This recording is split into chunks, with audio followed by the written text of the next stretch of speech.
सागर संत शिरोमणि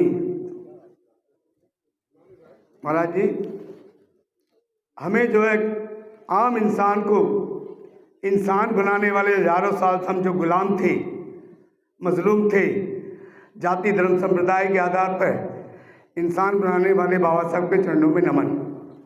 साथियों, वैसे तो ये यहाँ जो लिखा है इसके ऊपर 8वें मैंने जीवनी लिखी है। पहली सदगुरु अपने इसके ऊपर भीमा से विश्व का महानतम व्यक्ति बनने की संघर्ष गाथा जो ज़्यादातर फैक्ट्रियों ने मैनेजमेंट से खरीदी है।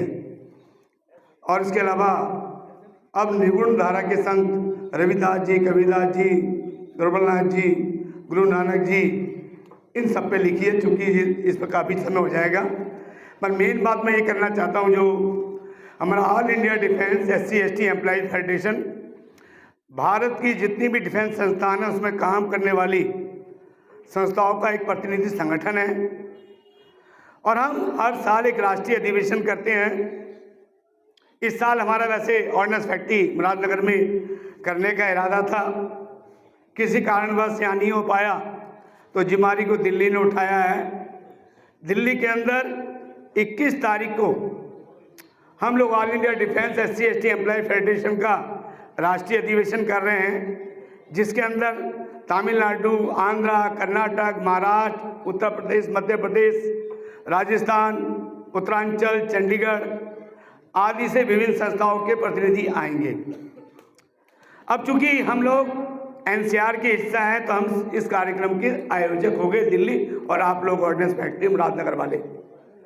मेरा 21 तारीख को एक तो मैं ये चाहूँगा कि आप लोग ज़्यादा से ज़्यादा संख्या में पहुँचे, क्योंकि स्वाभाविक तौर से जिस एरिया में कार्यक्रम हो रहा हो वहाँ के लोग ही ज़्यादा होते हैं। दिल्ली में कोई फैक्ट्री नहीं है, दिल्ली में कोई ऐसा कोई इस्टेब्लिशमेंट नहीं है। आप पूरे देश की इस्टेब्लिशमेंट को लेकर ये कार्यक्रम हो रहा है, तो मैं इसी अनुरोध को आपसे करूँगा। साथ में ये कहना चाहूँगा कि हम हर साल इस अवसर के ऊपर एक राष्ट्रीय एजेंडा बनाते हैं। वो एजेंडा जो होता है, विभिन्न जो रक्षा संस्थानों में काम करते हैं उनकी समस्याओं पे, उनकी ग्रीवेंसेस पे, उनकी परेशानियों पे। परेशानियां तो आजकल SC ST पे बहुत ज़्यादा है ही है, क्योंकि पिछले कुछ सालों से हमारे अधिकार पूरी तरह से कुचले गए हैं। हमें रिजर्वेशन इन प्रमोशन के आर्डर होने के बावजूद भी आज वो पूरे नहीं मिल पा रहे हैं। 10 अगस्त 2010 का लेटर अभी है DOPT का, परंतु सुप्रीम कोर्ट के अंदर एक जी कहा गया, हमारे सॉलिसिटर जनरल ने कहा कि हम उसके बारे में सोच रहे हैं। खाली उन्होंने कहा सरकार सोच रही है, ज़्यादातर मैनेजमेंट हमें ऑन सीनियरिटी जो मेरिट देनी चाहिए उस मेरिट से बिल्कुल मना कर रहे हैं। इन चीज़ों को उठाना पड़ेगा। इसके अलावा बाकी जनरल की संस्थाओं को बहुत सारी मान्यताएं मिल जाती हैं, सुविधाएं मिल जाती हैं, हम लोगों को सुविधाएं भी नहीं मिलती हैं। हमारे साथ प्रमोशन के अंदर भी वो DRDO के कुछ साथी बैठे हैं। यहाँ पर क्या किया जाता है कि वहाँ पर कॉन्ट्रैक्ट पे किसी उनको लेके आएंगे, प्रोजेक्ट बनवाएंगे और परमानेंट नौकरी दे देंगे। सरकारी नौकरियाँ खत्म होती जा रही हैं। आपकी फैक्ट्री के अंदर भी 20 से लेके 25% जो कर्मचारी हैं वो अस्थायी कर्मचारी हैं, ठेकेदार के कर्मचारी हैं। ठेकेदार के कर्मचारी का मतलब है कि वहाँ आरक्षण नहीं होगा।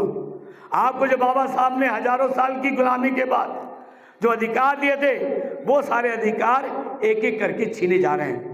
तो इन्हीं सब चीज़ों को लेकर 21 तारीख जो अब अगले रविवार है, दिल्ली में सुबह 10 बजे से ITO में सम्मेलन होगा। उसमें इन सब मुद्दों को लिया जाएगा। अपनी एसोसिएशन को रिकॉग्निशन मिलनी चाहिए, इसके बारे में बात होगी। इसके अलावा इसके साथ लगातार टॉक होनी चाहिए, उसके मिनट्स होने चाहिए। उस मिनट्स के अंदर अगली मीटिंग के अंदर उसके अंदर क्या डिसीजन ले गया था, उसमें क्या फैसला हुआ, उस सब पे चर्चा होनी है। इन सब मुद्दों को लेकर हम लोग वहाँ पर बहस करेंगे। आप सभी से अनुरोध है, अपनी समस्याओं पे ब्रीफ बनाकर, हमारे यहाँ गरीबदास जी हैं, पीछे हमारे शिव कुमार जी बैठे हैं, आनंद जी हैं, हेमंत जी हैं, जो ये साथी हैं, या वैसे मैं आपके नज़दीक हूँ, मुझे भी दे सकते हैं। अपनी समस्याओं पे ब्रीफ दें, क्योंकि जब तक बोलेंगे नहीं कुछ नहीं मिलेगा। आज की डेट में आपके अधिकार छिन रहे, आपको अधिकार लेना है तो अपनी बात उठानी पड़ेगी। माँ भी जब तक दूध नहीं पिलाती, जब तक आप रोते नहीं हो तो ये सरकार कैसे सुन लेगी। इन्हीं शब्दों के साथ अपनी बात को बयान देता हूँ। जय भीम, जय भारत, जय सतगुरु रविदास। और सभी भाइयों बहनों, एवं बच्चों, आज का जो दिन है, इतना सुंदर प्रांगण, मैं पहले भी एक बार आया था, गरीबदास जी ने यहाँ पर बुलाया था। इतना महत्वपूर्ण आयोजन आपने किया है गरीबदास जी, सबसे पहले तो आप बहुत बहुत बहुत बहुत धन्यवाद के पात्र हैं। और इतने समय निकाल कर के इतने गणमान्य व्यक्ति यहाँ पर इतने देर में होने के बावजूद भी जिस इच्छा से बैठे हुए हैं, जिस मनसा से बैठे हैं, ये भी बहुत ही, आज के टाइम में लोग बहुत भागम भाग करते हैं। ऐसे में सभी लोग आने की दूर दूर से आकर के बैठे हैं। मुझे बहुत अच्छा लग रहा है कि हम लोग ज़रूर अपने गुरु जी का और अम्बेडकर जी के सपनों को पूरा करेंगे। गुरु जी के बारे में बहुत सी बातें मैंने अपने माननीय अध्यक्ष जी को सुना है, उनसे बात होगी। मेरा तो एक अनुरोध है, केवल मैं जहाँ जाता हूँ उसी अनुरोध को करता हूँ, आपसे भी वही दोहराऊँगा कि जितने भी समाज हैं, हर समाज के बारे में आप देखेंगे कि रेलवे स्टेशन के पास कोई न कोई धर्मशाला होती है, शहर के बीच में भी धर्मशाला होती है, वैश्य समाज की होती है, ब्राह्मण समाज की होती है, जाट समाज की होती है। मैं जातियों की बात नहीं कर रहा हूँ। जब कोई गरीब आदमी कहीं से आता है, उसके पास रहने के लिए जगह नहीं होती, पीने के लिए पानी नहीं होता, कई बार खाने के लिए नहीं होता, ऐसे में उन धर्मशालाओं का बहुत महत्व है। हमें ये सीखना चाहिए, हमें ये सब सीखना चाहिए। और हम सबको भी, जहाँ पर भी हमारी जो स्थिति है, हमारे समाज में तमाम लोग IAS हैं, तमाम लोग PCS हैं, बड़े बड़े व्यापारी हैं, सबके बड़े बड़े काम हैं। जब प्रायः देखता हूँ कि हमारे समाज के धर्मशाला मैंने अभी तक, वो हो सकता है कहीं पर हो, मेरी नज़रों में कहीं पर भी जाटों और या चमार या अनुसूचित जाति धर्मशाला कहीं नहीं दिखी जहाँ पर लोग आएँ और वहाँ पे ठहर सकें। इसी तरीके से अस्पताल, स्कूल, क्योंकि आप देखें कि ज़्यादातर बच्चों के जो इस समय देश में प्राइमरी स्कूल्स में बहुत कम सुविधाएं हैं और कई बार उनको ठीक से पढ़ाई भी नहीं हो पाती। स्कूलों में अभी हम लोगों की होना चाहिए कि तो मिल करके सभी लोग जहाँ भी जो रह रहे हैं, अगर कोई ये काम को आगे कर रहा तो उसे हम सहयोग दें। जैसे अभी रवि भाई ने बताया लाइब्रेरी के बारे में, लाइब्रेरी जब भी ये शुरुआत होगी इसकी, तो हम इसमें मैक्सिमम जो भी कर पाएंगे ज़रूर इसमें करेंगे। ऐसी शुरुआतें होना चाहिए, हर मोहल्ले में लाइब्रेरी हो, जहाँ पर भी हमें मौका मिले वहाँ पर स्कूल जो अगर कोई खोल रहा हो तो उसमें हम सहयोग दें।